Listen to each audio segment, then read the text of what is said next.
السلام علیکم، Suno FM news نیوز ہیڈ لائنز کے ساتھ میں ہوں ملک ضیاء۔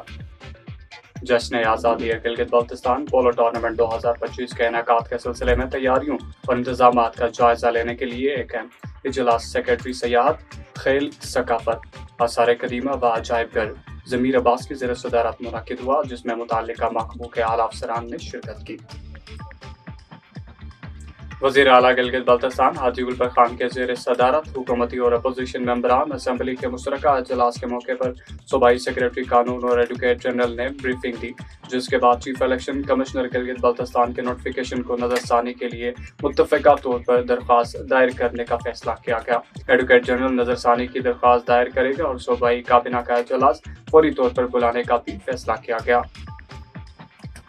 سینٹ کی قائمہ کمیٹی برائے امور کشمیر گلگت بلتستان و سفیران نے چیئرمین سینیٹر اسد قاسم کی سربراہی میں ضلع کانچے خبرو براہ کا دورہ کیا، جہاں کمیٹیز نے گلاف 2 منصوبے کے تحت قائم community based disaster risk management centre, early warning system station اور ان کی دستکاری سینٹر کا معائنہ کیا۔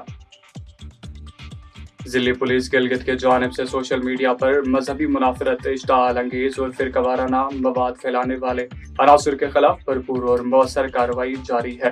ایسے تمام افراد جو سوشل میڈیا پلیٹ فارمز کو نفرت، انتشار اور بدامنی پھیلانے کے لیے استعمال کر رہے ہیں، ان کے خلاف سائبر کرائم قوانین کے تحت سخت قانونی کارروائی عمل میں لائی جا رہی ہے۔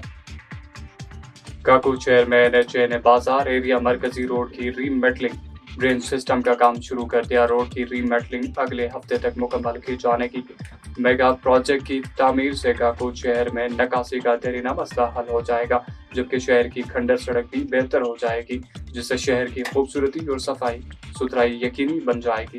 پروجیکٹ شروع ہونے پر شہریوں نے speaker Gilgit Baltistan assembly Nazir Ahmad advocate کا شکریہ ادا کیا۔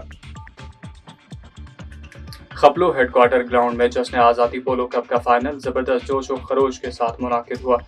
دلچسپ مقابلے میں خپلو ہیڈ کوارٹر کی ٹیم نے شاندار کھیل کا مظاہرہ کرتے ہوئے چھوربٹ کو شکست دے کر ٹائٹل اپنے نام کر لیا۔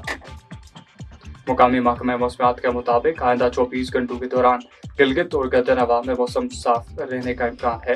اسی کے ساتھ سنو ایف ایم نیوز ہیڈ لائنز ختم ہوئی۔ مزید تفصیلات کے لیے ہمارے ساتھ رہیے گا۔